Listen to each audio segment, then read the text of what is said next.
Eu hoje vou começar conversando com vocês, respondendo uma cartinha que eu recebi aqui. Essa cartinha motivou o nosso encontro de hoje e as entrevistas que nós vamos fazer. E é o seguinte, o tema da carta. É sobre a liberdade, que se deve ou não se deve dar aos filhos. Quem escreveu foi Dona Bela, mora no Rio de Janeiro, e é uma senhora de 51 anos que diz que já está casada há 28 e que tem uma única filha. E que essa filha não mora no Brasil. Porque, desde mais ou menos aos 17, 18 anos, essa moça começou a se movimentar no sentido de estudar fora de casa, no sentido de ter um emprego que fazia com que ela não tivesse hora para voltar e que a mãe não conseguia saber com quem eram exatamente as pessoas que ela andava. E depois, essa vontade de viver da filha colocou ela vivendo primeiro em São Paulo, depois arranjando uma bolsa de estudos e afinal um namorado e se mandou para a Alemanha. E aí? O que a Dona Bela quer contar nessa carta? Ela conta que as amigas se espantam que ela tenha se adaptado à ausência da filha. Que ela sinta-se feliz com o fato de que a filha, mesmo longe dela, tem uma vida que faz sentido para a filha. Então a gente se pergunta por que as pessoas realmente se espantam com a possibilidade que certas mães e certos pais têm de tolerar a separação entre os filhos, né? Com os filhos. Então, uma coisa engraçada, porque eu acho que é um pano de fundo nessa história. O pano de fundo é que a Dona Bela diz que ela ficou feliz também, porque agora ela pode ficar sozinha com o marido, pode fazer programas que, enquanto ela tinha filha, ela não podia fazer. Eu acho que quando está se discutindo a questão da liberdade com os filhos, também está se discutindo a questão da sexualidade. O que eu quero dizer com isso? Quando a gente discute quem é que vai ter a chave de casa, quem é que vai sair, a que horas vai chegar, o tema é o seguinte: com quem é que está o direito a ter o prazer dentro de casa? Com quem é que está a obrigação de criar os limites dentro de casa? É como se houvesse uma discussão entre quem é que vai proibir, dominar, castrar e quem é que vai ter o prazer, a sexualidade, o gozo de vida. Essa briga supostamente não deveria acontecer, porque a gente pensa assim, não, mas qual é a dúvida? Não é o pai e a mãe que tem que ter a obrigação? Ou, ao contrário, não é o pai e a mãe que tem a liberdade de fazer a sua vida sexual dentro de casa? Os filhos não podem fazer isso dentro de casa? No entanto, essa questão não é tão arrumadinha assim, não. Porque existe uma espécie de cruzamento de desejos e uma espécie de cruzamento de inibições entre pais e filhos. E a gente vai conversar exatamente sobre isso, sobre essa questão da liberdade, sobre o pano de fundo da liberdade aos filhos, com os nossos convidados de hoje, que são duas pessoas que trabalham na área de comportamento. A Inês Pará, que é psicóloga clínica, e o Pedro Américo Correia Neto, que é psicanalista, que até veio aqui trazendo um livrinho que se chama Os 7 Crimes de Édipo, que saiu pela editora Agir. Então, daqui a pouquinho eu volto com eles para a gente conversar. Para pensar essa coisa da liberdade dos filhos, eu vou começar perguntando para Inês Pará, me diga uma coisa, como é que a gente cria os filhos com liberdade? Tem receita para isso? Eu acho que cria assim, feita a Dona Bela. Né? Eu acho que cria assim, a Dona Bela. O que eu quero dizer com isso é que a gente cria os filhos com a liberdade que a gente tem, né? E com a liberdade de vida que a gente tem. E a capacidade que a gente possa ter de ter muitas alternativas na vida. Por exemplo, quando temos filhos pequenos, poder cuidar desses filhos. Isso é uma forma de dar liberdade, cuidando dos filhos? Porque geralmente as mães pensam ao contrário, né? Que elas estão se escravizando os filhos quando elas estão naquele cuidadinho. Esse é um ponto interessante e acho muito atual. E eu diria que é equivocado. Eu acho que houve uma certa tendência a sair de uma educação muito predominante das crianças e dos adolescentes para uma tentativa de educação totalmente aberta e Efetivamente permissiva, né? E eu tenho até pessoalmente uma situação que eu acho que ilustra muito bem isso. Quando nós nos mudamos para um apartamento no 12º andar, a primeira providência que tomamos foi de mandar botar grade no apartamento inteiro. Era um apartamento amplo, era um apartamento de muito espaço, e a primeira providência foi colocar as grades. E as pessoas diziam, mas isso não vai tirar da criança o sentimento de que tem liberdade? E eu realmente pensei sobre a situação e vi que naquela época eu tinha uma criança de 2 anos e uma criança de 4. E que para os instruírem de um bom espaço, eles tinham que estar protegidos. Quer dizer, você tá realmente ilustrando uma metáfora para a gente, né? A ideia de que para ter liberdade é preciso que os limites estejam muito bem estabelecidos, né? Até para que essa liberdade possa ser utilizada. Sem perigo. Sem perigo. Porque uma coisa que coloca muita discussão, não é, Pedro Américo? É quando, por exemplo, a Inês está falando das crianças pequenas, mas quando as crianças crescem, os problemas ficam maiores. Na adolescência, por exemplo, essa discussão de que se o menino ou a menina adolescente podem trazer o namorado para dentro de casa e ter a vida sexual deles no quarto. Como é que funciona essa regra? Eu acho, né, Adriana, que o adolescente, ele tem muito de criança dentro de si e já tem muito de adulto também. Então ele vive uma espécie de paradoxo. Se a gente não compreender bem esse paradoxo do adolescente, a gente não vai satisfazê-lo e ele também não vai ficar satisfeito. E nem nós vamos ficar tranquilos. Esse paradoxo é mais ou menos o seguinte: ele precisa de proteção, mas ele quer ser independente. Então, ele precisa que a gente aceite esse paradoxo. Que a gente compreenda que eles, ao mesmo tempo, querem independência, ficam irritados, que a gente diz que, não, olha, eu acho que você não devia fazer isso, talvez essa outra situação fosse melhor do que aquela e tal. Ficam irritados, mas se a gente reagir diante deles com indiferença, eles vão se sentir abandonados. Pois é, e aí no caso da sexualidade dentro de casa, a gente pode deixar ou não pode deixar? Faz mal esse trânsito de casa? Eu acho que a sexualidade é apenas um dos elementos de tudo isso que nós estamos conversando aqui. Liberdade para as crianças, liberdade com excesso, sem excesso. Eu fiquei até muito satisfeito com o que a Inês disse. Conheço a Inês há muito tempo, nunca me decepcionou.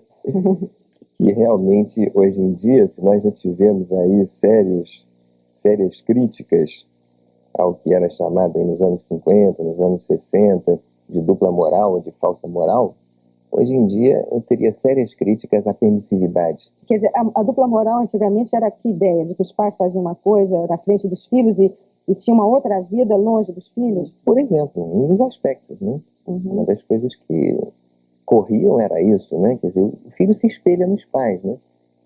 O exemplo funciona até muito melhor do que a palavra. Aquilo que os pais fazem junto com os filhos, não que a conversa não deva ser mantida com os filhos, eu acho que deve ser mantida ao máximo possível, uma conversa franca, aberta. Em relação a essa questão da permissividade, eu acho que tem um ponto que me parece muito importante, que é de avaliar em cada situação de permissividade a quem convém aquela permissividade.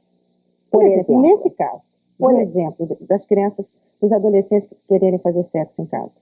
Eu acho que nesse caso, específico, eu diria que é importante para os pais não terem situações que causem constrangimento a eles, tá certo? Então, eu acho que uma família que acha que está bem o adolescente ter sexualidade quer, eu acho que deve permitir. Isso depende, então, do constrangimento dos pais. Eu acho que sim, porque eu acho que a questão da liberdade é uma questão que se resolve de dentro. Por isso eu comecei dizendo, a gente cria os filhos com liberdade como Dona Bela. Quer dizer, uma pessoa que tem uma liberdade de vida, de se aperceber que vai criar o filho e que depois o que ela mais vai querer é exatamente poder que o filho viva a vida e que ela vai retomar a vida dela em outras bases, de outra maneira, que não seja através da maternidade, né? Ela está de verdade realizando um caminho de liberdade dela. Né? Quer dizer, esse conflito que surge com tanta intensidade dentro de casa a respeito de se tem que ter ou não a chave de casa, se tem que dizer com quem saiu, se tem que dizer que horas vai voltar, né? Se pode dormir fora de casa ou viajar sozinho, todas essas questões. Você acha também, Pedro, que elas refletem muitas vezes a falta de liberdade dos próprios pais, uma espécie de inveja? Sem dúvida que podem refletir. Mas, por outro lado, podem refletir também a falta de limites dos pais. Né? Hoje em dia, eu acho que nós temos, sem dúvida, pais muito invejosos em relação a uma juventude, talvez, mais liberada. Muito idealizada, né? Mas, ao mesmo tempo, também, eles podem e estão, muito frequentemente, perdidos em relação aos seus limites e os filhos se ressentem disso. Eu me lembro estou me lembrando agora de um episódio que aconteceu aí há alguns anos, que eram pais, assim, digamos, que estavam pretendendo ser muito liberais. E eles tinham uma filha adolescente também, tem uma questão essa de idade, porque não é a mesma coisa, digamos assim, uma adolescente de 13 anos e uma adolescente de 19 anos. Aí já vai quase toda uma faixa de vida de 6, 7 anos de... Né? Mas esses pais foram passar um fim de semana num trailer e levaram a filha e o namorado. Mas já faz alguns anos, quer dizer, foi um pouquinho antes dos tempos atuais, né? E aí eles chegaram lá e disseram, surpresa para vocês, né? Vocês vão ter um quarto aqui no trailer e vão ficar os dois juntos, a menina era virgem, e vocês vão ter a sua lua de mel. Né? Eles ficaram de tal maneira apavorados que não só não entraram no quarto, como o programa todo melou. Então por quê? Por que isso, né? Isso pelo seguinte, porque naquele momento eles ficaram decepcionados com os pais tinham ido longe demais. Então a sensação deles é mais ou menos a seguinte, puxa vida, tudo bem, nossos pais são liberais, isso é legal, isso é importante para a gente se sentir mais independente, mais gente. Mas, se eles são assim tão frouxos, quando a gente precisar que eles nos deem uma mão, nos segurem daqui, nos segurem dali, será que eles vão poder segurar? Acho que não. Isso é incrível, né? Porque qual é a medida, não é, dessa liberdade mesmo? Como é que se tempera? Qual que deve ser a intuição aí entre a liberdade e a permissão? Eu acho que a medida é a medida da experiência de cada um, né? Eu acho que é uma possibilidade de olhar o outro, no caso, o adolescente, a criança, né? Quer dizer, no caso que Pedro Américo está relatou, né? Há um ponto muito interessante, quer dizer, esses pais realmente não viram essa filha, quer dizer, eles não tinham conhecimento de quem era essa filha. Dá a impressão que eles estavam realizando uma fantasia deles, pais, né? Claro, e dizer, minha filha faça como eu queria ter feito. E, claro. Então, eu acho que nessa questão da liberdade, eu acho que o primeiro ponto é poder discriminar o que é o desejo dos pais e o que é o desejo dos filhos, né? Eu acho que tem um certo interjogo. Mas eu acho que ainda tem mais uma terceira variável, que eu chamaria assim, né? E que são as seduções da cultura. As seduções da cultura? Da cultura, eu chamaria assim, né? Então, por exemplo, eu dou o primeiro boneco do He-Man pro meu filho, dou o segundo, dou o quinto. No 10º, eu tenho que contar para ele que a estrela vive disso, né? E que realmente, enfim, vai servir, né, a quem? Comprar o 11º, 20º, 50º. Ele pode brincar com 50 bonecos? É para brincar? É para mostrar que tem uma coleção maior do que o amigo? Quer dizer, essas coisas são questões que você pode discutir com uma criança com 5, 6, 7 anos de idade. E da mesma forma que se vendem esses bonecos indiscriminada e exageradamente, né, vendem-se muitas outras coisas. Vendem-se filmes pornográficos do mais baixo nível possível. São produzidos aqui, ali, acolá, sem o menor critério de qualidade. Vende-se droga. Vende-se droga, né? Quer dizer, vende-se muita coisa supérflua, né? Para não dizer algo mais... E isso vai criando exigências supérfluas também, não é? Dos filhos para os pais, né? Vai criando, por exemplo, uma moda. Talvez a moda de que o sexo deva ser alguma coisa endeusada quase. Eu diria que vai se criando escravizações. Né? Eu acho que isso vai escravizando. Quer dizer, é uma lorota, né? É uma armadilha social, né? Porque, de repente, a adolescente ou a criança pensa que com isso estão dando provas de que sabem o que querem e estão cumprindo exigências sociais, né? Agora, eu tenho um pouco de... Eu me solidarizo um pouco tanto com as crianças, eu sou terapeuta de crianças e de adultos, mas me solidarizo também com os pais. Porque é muito difícil no mundo de hoje, em que os limites estão muito borrados, muito indefinidos, as exigências, como a Inês colocou, as exigências comerciais, as exigências socioculturais, são às vezes não só supérfluas como exageradas, e eles também não sabem muito bem o que fazer. E eles ficam muito ansiosos, realmente. A quem é que eu devo seguir? Que livro eu devo ler? Devo assistir ao programa da Alina? Qual é o caminho que eu devo tomar? Devo levar minhas crianças a um psicólogo, a um terapeuta, a um analista? Devo eu procurar? O que nós podemos fazer, né? Então eu acho que, de uma certa maneira, cabe a nós, por exemplo, ao seu programa aqui, e a outras formas que nós temos, de ajudar tanto os jovens quanto os pais. Eu acho que é verdade, porque é engraçado que os pais é que estão muito perdidos também, né? A adolescência aí, ou as crianças estão colocando os pais em ebulição, a sociedade está colocando os pais em ebulição, a sensação que dá que ninguém sabe qual é a regra, né? Eu acho que sim, porque por um lado não tem regra, né? Quer dizer, a cada família, a cada experiência, a cada relação daquela família com aquela criança, com aquele adolescente, é uma história que vai se refazer. Mas você não acha que está sendo muito permissiva colocando as coisas assim, não, Luiz? Como se não houvessem regras?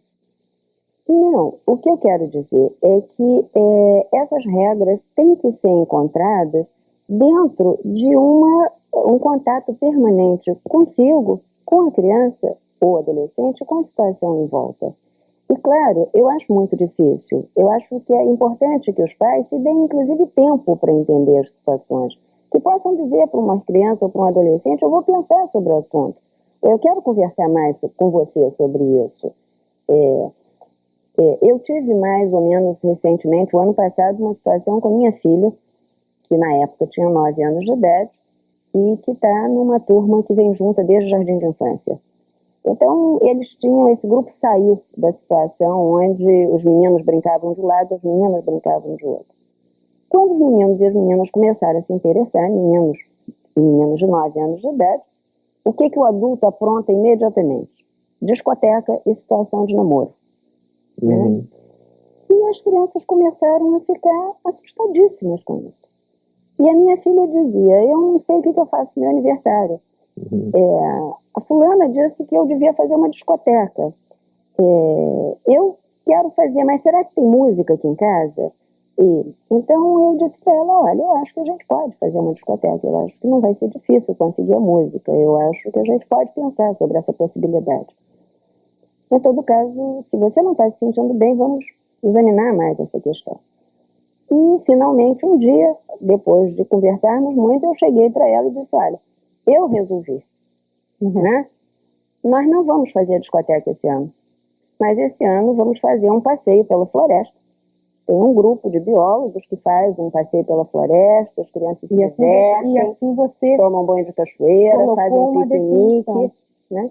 E a reação dela foi de absoluto alívio. Agora, de onde é que eu tirei essa informação? Eu entendi que essas crianças queriam estar juntas. Eu entendi que essas crianças, entre outras coisas, queriam estar juntas no prazer físico, na experiência física.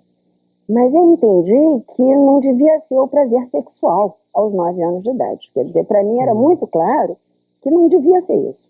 Pois é. Então, Inês, embora a gente não tenha terminado, eu vou ter que pedir a vocês para a gente arrematar por aqui, e agradecendo a presença de vocês aqui, e queria aproveitar essa deixa que a Inês trouxe, a questão do prazer sexual, e da dificuldade que os pais têm de colocar um limite, né,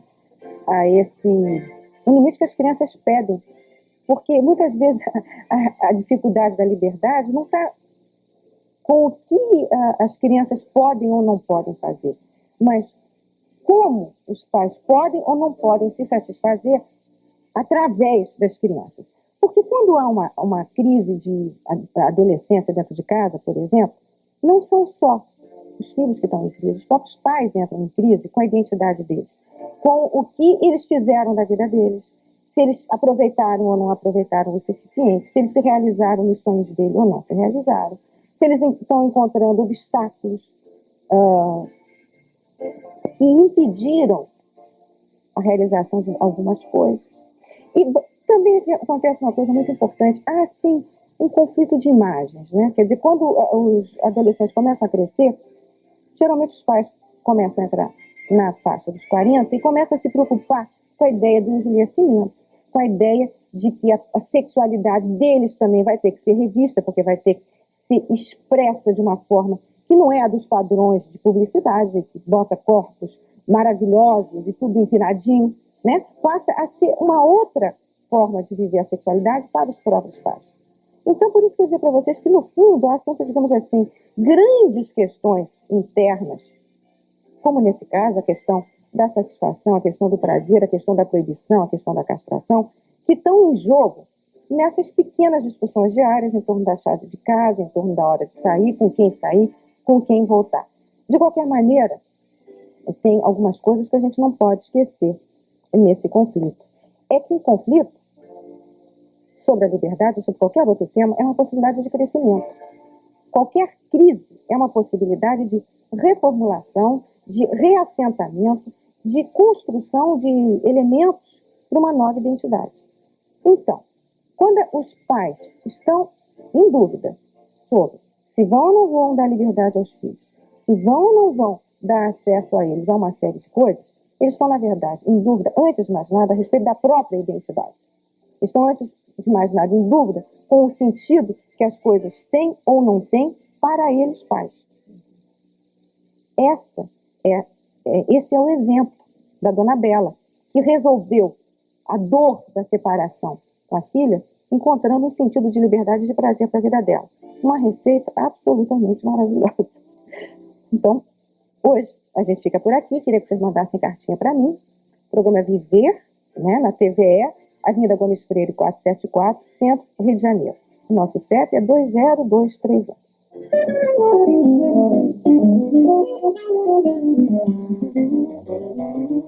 Tudo depende de como cada um vê as coisas.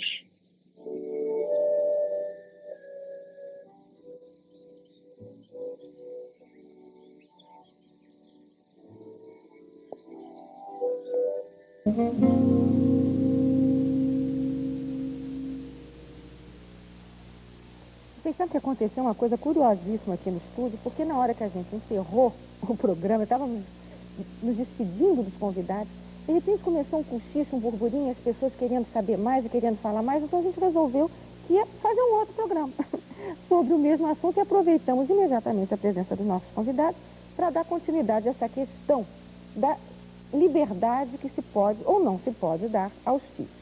Aí eu fui lá no meu balaio de cartas e peguei uma, né, para conversar com vocês.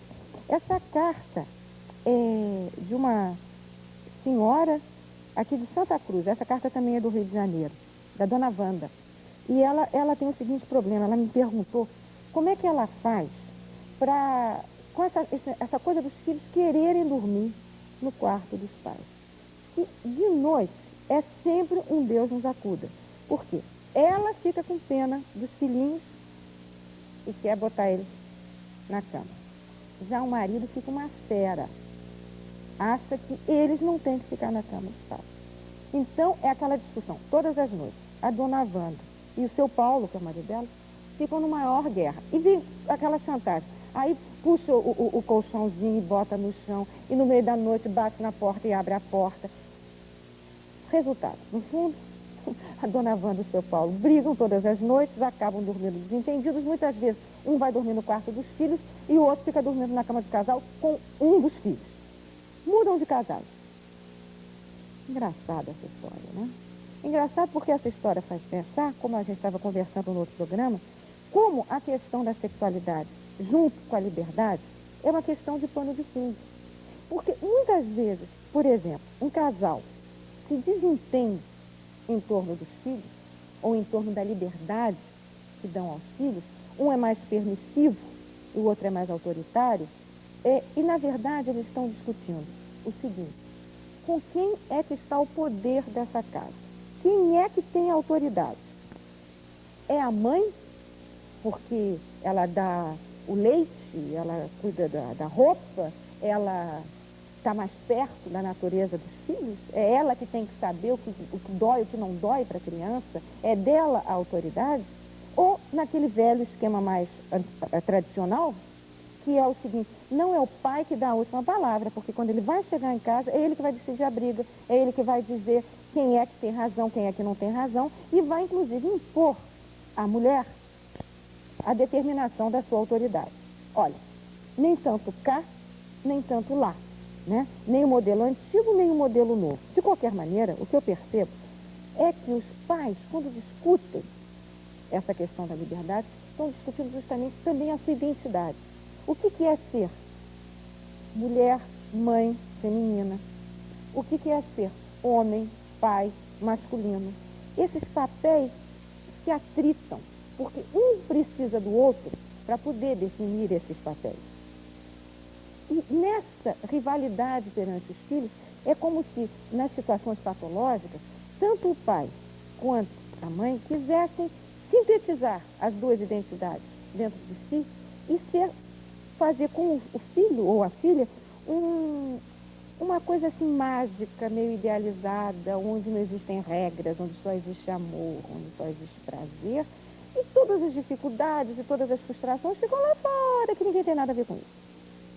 Bom, então a gente vai discutir alguns temas dessa questão da liberdade, alguns temas que são, por exemplo, a questão das drogas, a questão de dormir ou não dormir dentro do quarto dos pais, a questão da liberdade do pai e da mãe perante os filhos, de novo contando com a presença, né, da Inês Fará, que é psicóloga clínica, e de novo contando com a presença do Pedro Américo Correia, que é psicanalista. Eu vou interromper aqui e volto já já para falar com vocês e com eles ao mesmo tempo.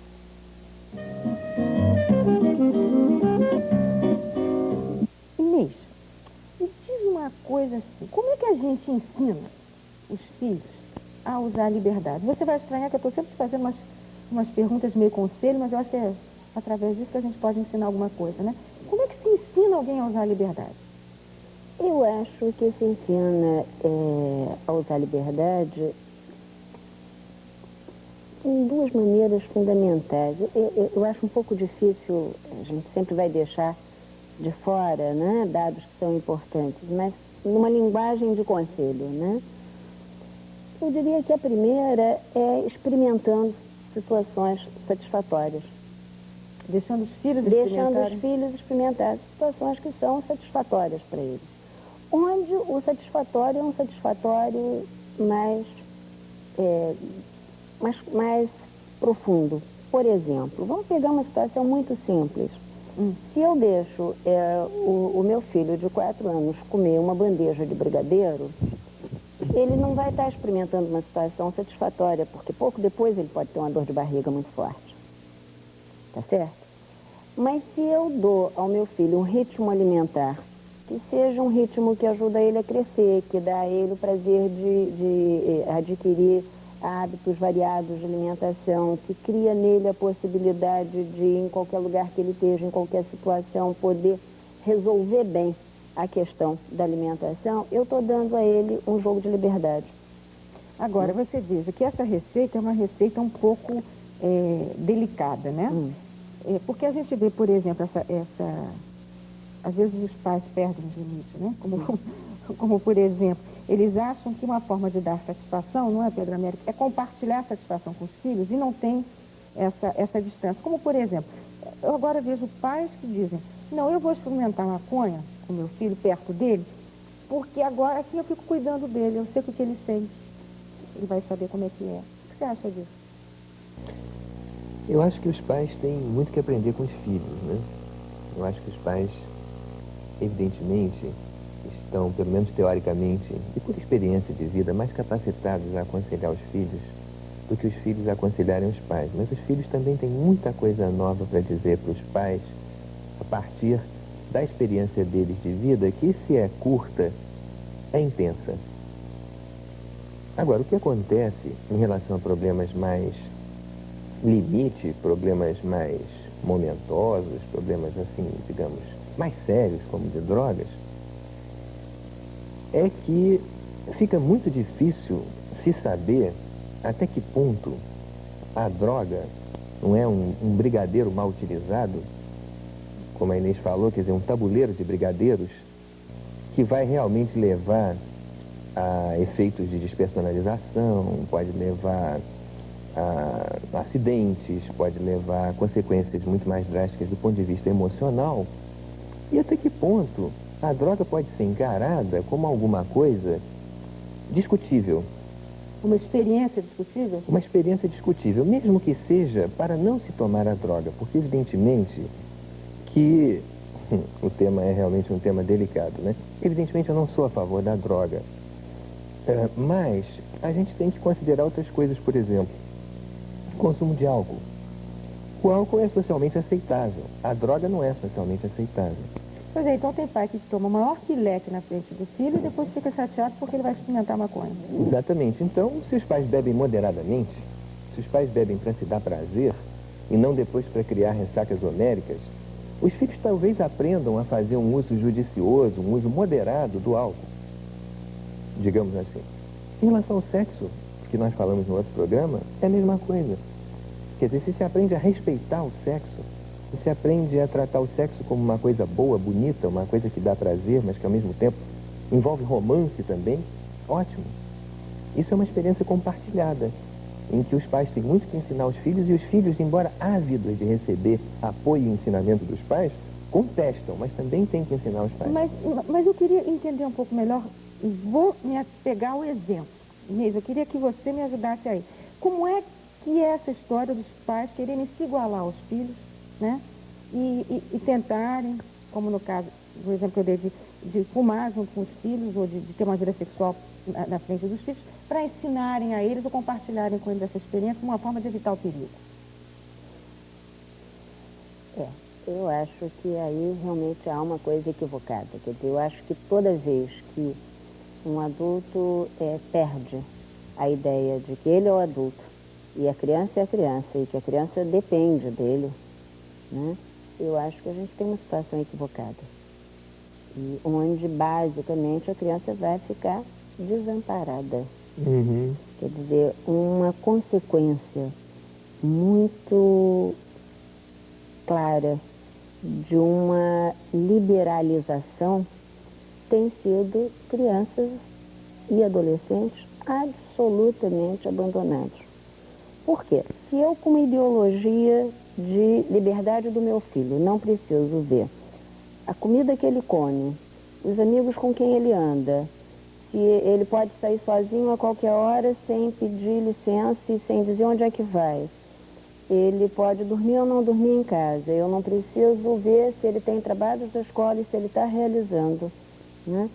Eu de verdade não estou cumprindo a minha tarefa e o meu compromisso de maternidade ou de paternidade. Que eu tenha visto nesses meus 25 anos, onde eu já li um tanto de coisa, eu nunca li que a melhor maneira de uma criança sobreviver é vivendo sozinha. Nem que a melhor maneira de uma criança sobreviver ou viver ou ganhar liberdade seja vivendo num grupo de crianças da mesma idade se autoabastecendo. essa literatura realmente é uma literatura que eu ainda não encontrei. Né? De maneira que eu acho que é uma coisa que, num certo sentido, tem andado um pouco esquecida. E que é a dependência da criança. É, porque isso aparece de um jeito interessante também, né, Pedro Américo? Eu vejo, por exemplo, mães e pais dizendo assim com muito orgulho: eu não sou pai do meu filho, eu sou um amigo, não é? Eu sou uma amiga da minha filha. O que você acha disso? E eu te daria um outro exemplo de uma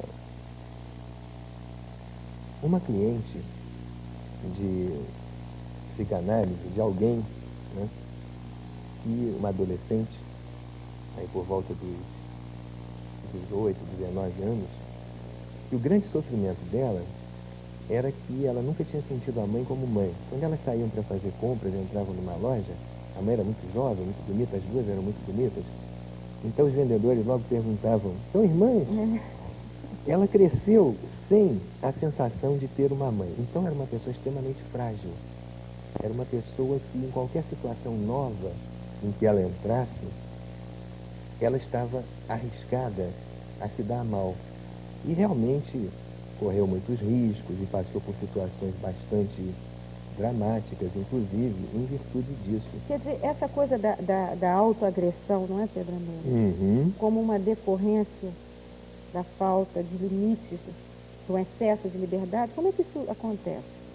O adolescente vai se expor exageradamente, eu acho que, assim, basicamente em duas situações. Como uma reação contra a indiferença dos pais. Para provocar a reação deles? Exatamente. Ou como uma reação contra a excessiva repressão dos pais, para também provocar a reação deles. Porque de um lado ele fica desprotegido, do outro lado ele fica sem saber se virar sozinho. E do outro lado ele fica se sentindo, inclusive, esmagado. Quer dizer, de um lado desprotegido, do outro lado esmagado. É nessas situações em que ele se arrisca. Quer dizer, se os pais conseguirem tempo suficiente, mesmo o pai que trabalha muito, a mãe que também trabalha muito, tem uma série de dificuldades de vida nos tempos atuais, mas é recompensador quando eles conseguem descobrir mais tempo para os filhos. É recompensador para ambos, para todos. Mas isso é uma complicação, não é, Inês? Porque hoje em dia, por exemplo, as mães, você é mãe, tem 3 filhas, né? E você trabalha. Como é que a gente coaduna esse cuidado com uma vida profissional? Eu acho que essa situação é uma situação que também teria que ser resolvida caso a caso, né? Eu sou uma pessoa que hoje em dia trabalha muito menos do que já trabalhei a vida toda. Né? E realmente, quer dizer, eu pude fazer isso pelo tipo de trabalho que eu tenho, pela situação de vida que eu tenho. Não alterou o teu sentimento de liberdade? Não te dá a impressão que para cuidar dos seus filhos, para dar liberdade de cuidar dos seus filhos, você cortou a sua própria liberdade? Eu acho que eu me dei a liberdade de decidir se eu queria ou não queria ter esses filhos. Do momento em que eu me decidi a ter esses filhos, eu pensei que realmente não fazia, com a minha especialidade, muito sentido eu investir em cuidar, digamos, das outras crianças, das outras famílias, em detrimento das minhas crianças e das minhas famílias, da minha família. Né? Então, uma coisa que me parece, isso eu acho que é uma coisa, digamos, da minha experiência pessoal, não são todas as pessoas que podem viver isso desse jeito, né? Mas o que eu levo principalmente em consideração é que, na verdade, a infância dura muito pouco. E que um filho que cresce com liberdade se desprende, feito o filho de Dona Bela, né? Quer dizer, na verdade, existencialmente, não é muito tempo, 10 anos, 15 anos. No sentido de que, rápido, né? Como a filha de Dona Bela, bota o pé no mundo e vai fazer a sua própria vida, e encontra gozo, alegria. Agora, eu acho que isso realmente é uma coisa, por um lado, pessoal, de eleição de cada um, e eu acho que é uma coisa pessoal de possibilidade de cada um. Pois é. Né? Então, para a gente arrematar aqui um pouquinho, né? Pedro, me diz uma coisa, como seria uma maneira de a gente ajudar as crianças a aprenderem, os adolescentes, a usar a sua liberdade? Eu acho que com um pouco de humildade da nossa parte, paciência e perseverança, quer dizer, procurando ter tempo para eles, procurando trocar experiências. conversar bastante, contar sobre os nossos êxitos, sobre as nossas decepções. Contar a nossa própria vida para os filhos. Contar a nossa própria vida, não de uma maneira doutrinária, dizendo assim, olha, no meu tempo era assim, portanto... Você tem que fazer assim. Não, falando de tudo aquilo que correu bem, de tudo aquilo que não correu bem, procurando ouvir deles também, o que corre bem e o que não corre bem, para que a gente possa tentar trocar. E nisso, como eu já disse há pouquinho, os resultados são muito recompensadores. Porque mesmo que a princípio pareça difícil, o diálogo não sai, o adolescente se esquiva, porque ele tem muito aquele lado sempre de contestação, que a gente conhece, a gente está cansado, chegou do trabalho, ou está sem paciência, a tendência é uns jogarem as culpas nos outros, mas pouco a pouco a gente vai descobrindo de repente um fragmento de uma conversa, um olhar diferente, uma forma nova de comunicação que ainda não havia. E esse momento é um momento mágico. É um momento em que começa a surgir uma confiança e mais amor também. Com isso, a segurança aumenta. De parte a parte, aumenta a segurança dos jovens e aumenta a nossa também. Eu acho que tem um ponto importante nisso que o Pedro fala, do prazer que pode dar criar as crianças e acompanhar o crescimento das crianças e adolescentes, no sentido de que eles, a tendência do adulto é ir perdendo liberdade, né? É ir se solidificando nos seus conceitos e preconceitos. E eu acho que a criança e o adolescente que está crescendo bem e está acompanhado, ele permanentemente está recolocando essas questões. Então eu acho que de verdade a gente cresce muito, cria muito, reinventa. E eu acho uma experiência primorosa de vida. Bom, então a gente vai ficar por aqui nesse nosso papinho, né? Mas tem uma coisa que o Pedro Américo e a Inês Fará levantaram, que é a questão da comunicação entre os pais e os filhos, e como isso passa como uma forma de transmitir uma ideia de liberdade e de cuidado.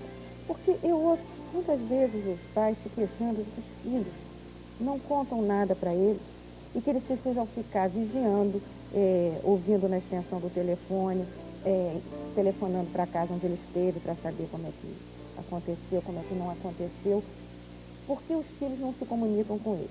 Bom, eu acho que acontece, na maioria das vezes, é o contrário, né? São os pais que não se comunicam com os filhos porque há algo de incômodo em contar a própria experiência para os filhos, né? Há algo de uma certa humildade, como o Pedro Américo disse, que precisa ser usado para relatar essas experiências, porque há algo da frustração e da insatisfação que tem que ser confessado. E há algo também do júbilo e do prazer que tem que ser partilhado. E essa generosidade, nem sempre ela existe com tanta facilidade, principalmente porque os filhos adolescentes são capazes de despertar nos pais sentimentos muito fortes de agressividade, de competição, de inveja. Principalmente se a gente pensa que a gente vive numa sociedade onde há um mito em torno da juventude, onde a juventude é potente, a juventude é maravilhosa, ela consegue qualquer coisa pelas armas da sedução, aparentemente, né? Onde roupas, cosméticos, alimentos são dirigidos aos jovens. Como é que um pai e uma mãe vão encarar dentro da sua casa esse ser todo poderoso que supostamente é o adolescente? Esse ser vigoroso, com uma potência sexual, uma potência de vida que está se fazendo, como é que vai enfrentar esse grande inimigo? Então o que a gente percebe são pais submetidos, são pais derrotados perante um adolescente que de repente se sente ou abandonado, mal cuidado e que faz coisas graves para poder chamar um pouco de atenção, solicitando uma criação de limites, uma criação de territórios, que possa dizer assim, olha, eu sou um jovem, você é o pai ou a mãe. Bom, espero que um pouquinho de sabedoria da gente, de algum jeito, tenha passado para vocês nesse nosso papinho. E vou pedir que vocês escrevam para mim, tá? Aqui para o programa Viver, na TVE, na Avenida Gomes Freire, no centro do Rio de Janeiro. Nosso CEP é 20231. Vocês escrevendo, a gente conversa. Por hoje a gente fica aqui.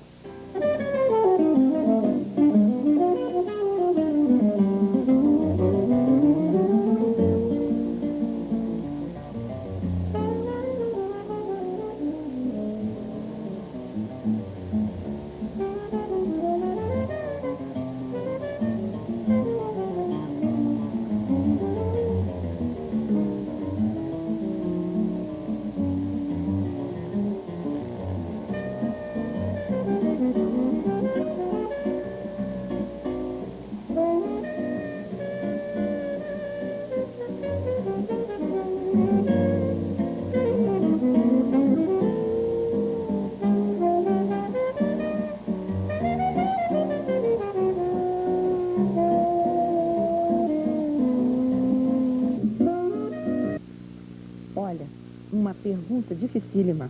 O que é que você faz quando o seu filhinho ou a sua filhinha querem entrar no seu quarto?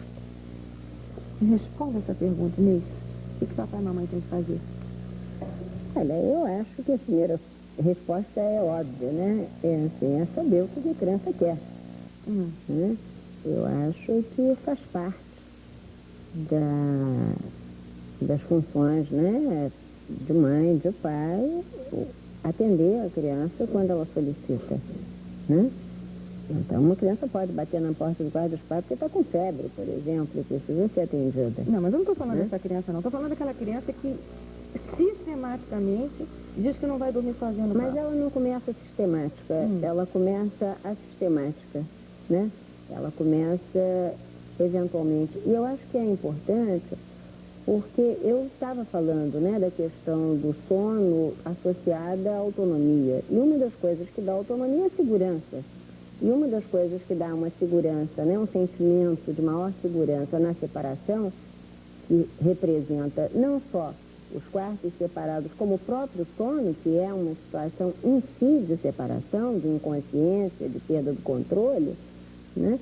Uma das coisas que vai dar mais segurança é exatamente um sentimento interno de que vai ser atendido nas coisas que sejam importantes para aquela criança, né? E para o seu crescimento. Então, desde esse ponto de vista, eu acho que a primeira coisa importante é realmente entender, saber do que se trata, porque se a gente começa a falar dos perigos de dormir ou de interromper o sono dos pais, e isso pode ir para um lado inverso, que seja de que então nós temos que à noite fazer de conta que não temos crianças dependentes demais. Então a primeira coisa é isso, né? Saber do que se trata. A segunda, tanto quanto possível, é atender, né? Que são situações. Agora, se a situação da criança é de que ela teve um pesadelo, por exemplo, né? Então ela está muito assustada. Eu acho que nesse momento os pais têm que tomar uma decisão sobre o que eles sentem que vai ser melhor para eles e para a criança naquele momento. De repente pode ser deixar a criança ir para a cama deles um pouco, acalmar a criança. Se ela dormir, você leva de volta para a cama dela, né? Ou se ela acalmou, acompanha ela até o quarto, né? Ou, né? Se a disponibilidade é maior, pode ser uma coisa útil, dizer, então eu vou ficar com você um pouquinho até você se acalmar. E se acalmou, bem, agora você já pode ficar sozinho. Quer dizer, mandar para a criança uma mensagem clara de que, primeiro, ela tem o direito de ser atendida. Segundo, ela tem a possibilidade de ficar sozinha depois que ela está atendida, né? E terceiro, de que isso é uma coisa que os pais esperam dela. Que ela fique bem sozinha. De que ela fique bem sozinha. Né? Eu acho que esse ponto é muito importante. Esse ponto é muito importante, porque eu estava me lembrando, né, Luiz Alberto, às vezes os casais se separam e um deles, portanto, os dois estão sozinhos, e começa a mãe a botar a criança no quarto de dormir.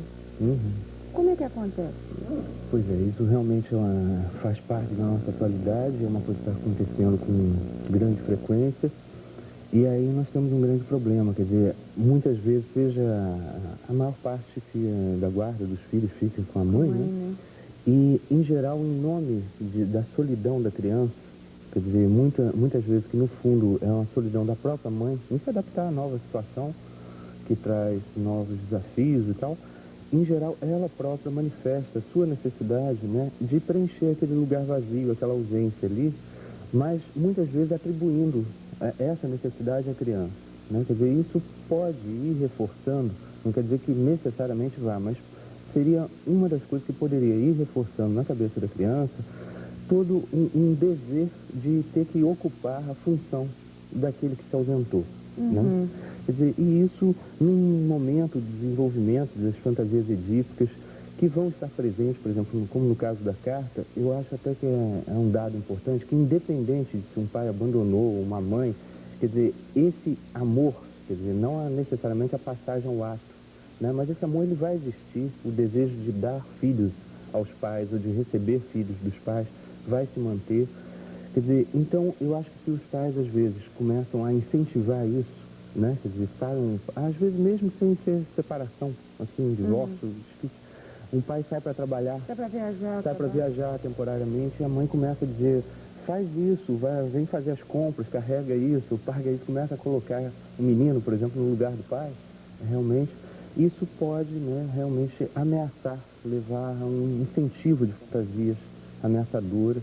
Agora, Inês, quando é que a gente sabe que está fazendo mal dormir junto com os pais e quando é que a gente sabe que não fez ainda mal? Como é que a gente sabe em que ponto a criança está realmente pedindo uma ajuda, né? Porque acordou com medo ou está doente. E quando é que começa a virar chantagem emocional? Porque muitos pais se sentem manipulados pelas crianças. Eu acho que aí nós temos diversos indicadores, né? Quer dizer, o primeiro indicador, eu diria, tem a ver com o bem-estar da mãe, dos pais e o bem-estar da criança, né? Quer dizer, eu acho que se começa a fazer mal, incomodar alguma coisa, está errada. A segunda coisa é, evidentemente, a frequência, né? Quer dizer, de vez em quando uma criança precisa de uma coisa de noite, mas uma criança não precisa todo dia uma coisa de noite, no meio da noite, né? Então, eu acho que esse é um segundo indicador, a frequência.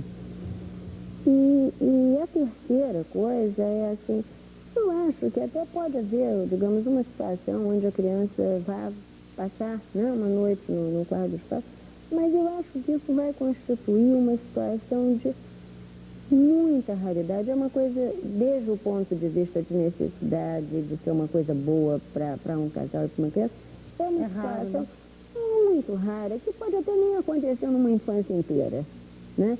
Eu acho que o que eu até, digamos assim, diria, como abertura predominante dos pais, seria realmente ter uma porta fechada, né? Eu acho que os pais sempre podem ter a porta fechada. Porque tem pais que ficam com medo de não saber... Mas aí eu queria dar um adendo, que é o seguinte, essa porta fechada vai depender muito também, né, da questão de como que isso é lidado, se é do ponto de vista, assim, de uma rigidez intensa e até de um medo dos pais, no sentido assim, não, você realmente não pode entrar porque estaria acontecendo coisas horríveis aqui dentro. Então, quer dizer, esse negócio, é importante também a gente falar que a criança e nem o ser humano, não há um desenvolvimento linear. Quer dizer, a criança que desenvolve, por exemplo, a capacidade de ficar só, não quer dizer que num determinado momento ela não haja necessidade de regressão. Por exemplo, é muito comum crianças que começaram a ir para a escola, né?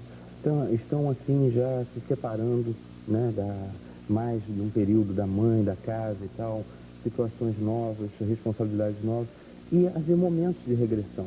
Quer dizer, e esses momentos de regressão poderem ser respeitados no seu ritmo, tolerados, né? Eu entendo bem, quer dizer, isso que você diz e concordo inteiramente, né? Agora, quando eu digo a porta fechada, eu quero dizer uma atitude básica dos pais, onde de noite é hora de dormir, e cada um tem o seu espaço. E os pais têm uma vida que não está ao acesso da criança, né? Então, eu não quero dizer uma porta fechada que nunca possa se abrir. Aliás, uma porta fechada que a criança bate e se pode abrir é uma porta que está fechada em termos, não é? Então, é mais nesse sentido.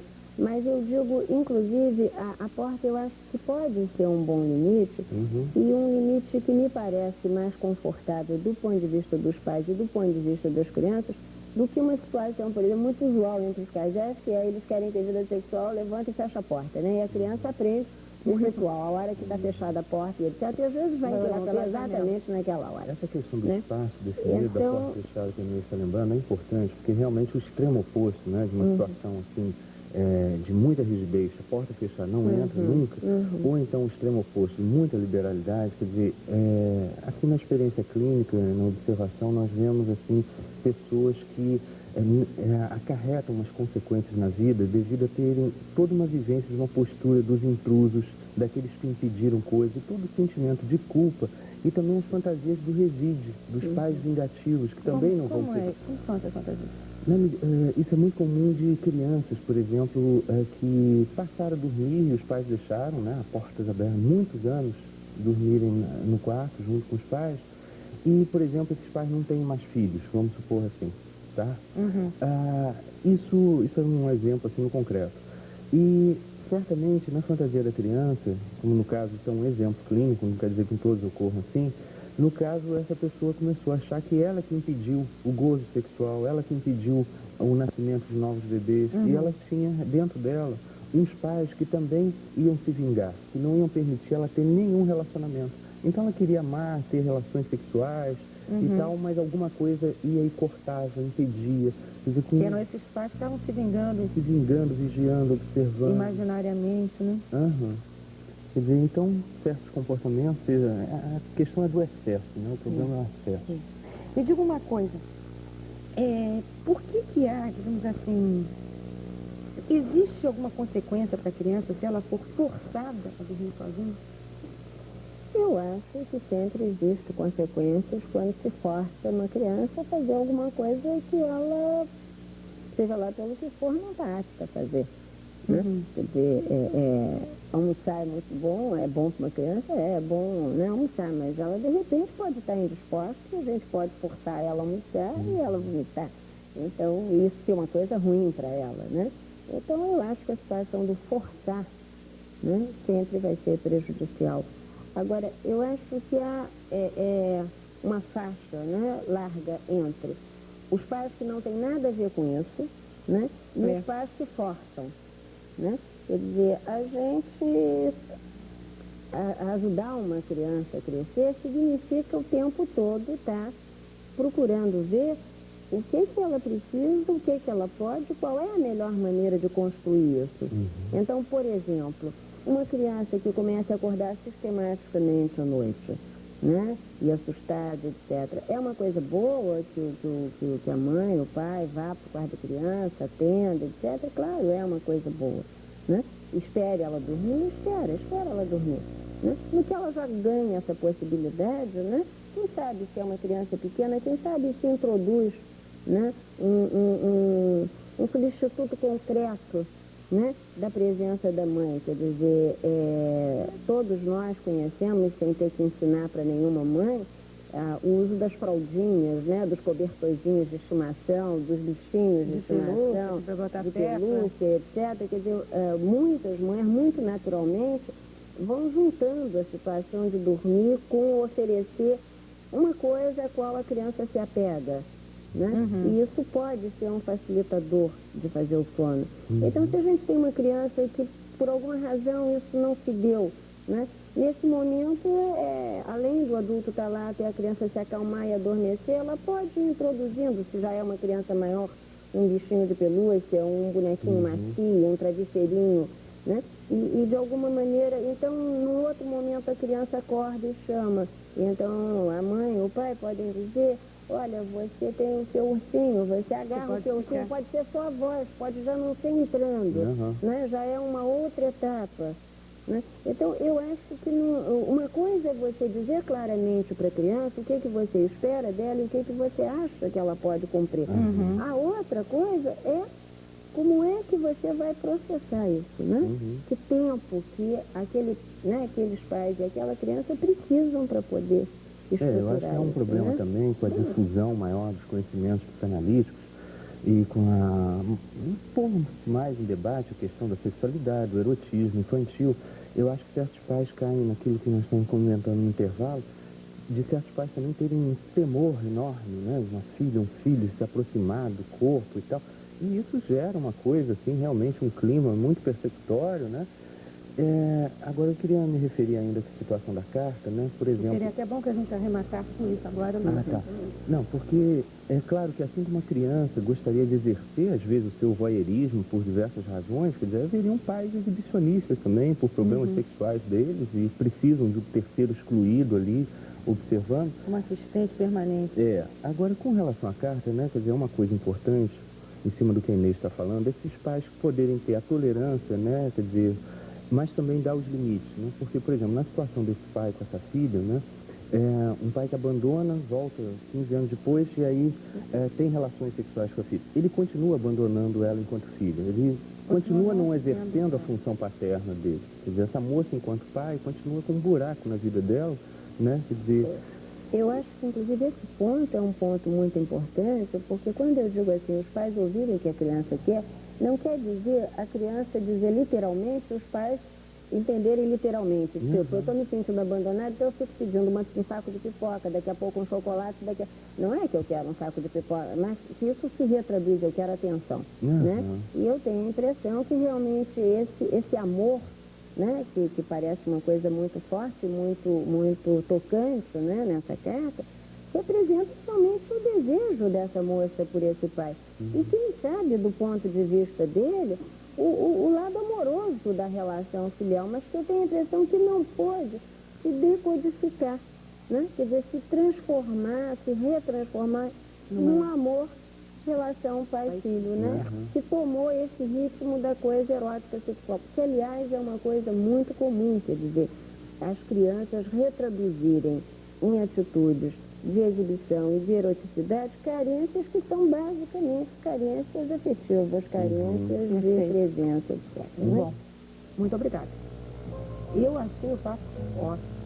Achei que, de repente, a gente entendeu todo o universo, né, de trocas afetivas, de desejos, de limites, de fantasias, de anseios, de permissões, de não permissões. Foi se saindo mil mistérios aqui dessa história de o que as crianças querem dormir com os pais. Se vocês quiserem escrever para o programa, para a gente poder debater a questão, como foi hoje a cartinha, vocês escrevam para o programa Viver na CVE, do Rio de Janeiro, Avenida Gomes Freire, 474. O CEP da gente é 20231. Por hoje é só.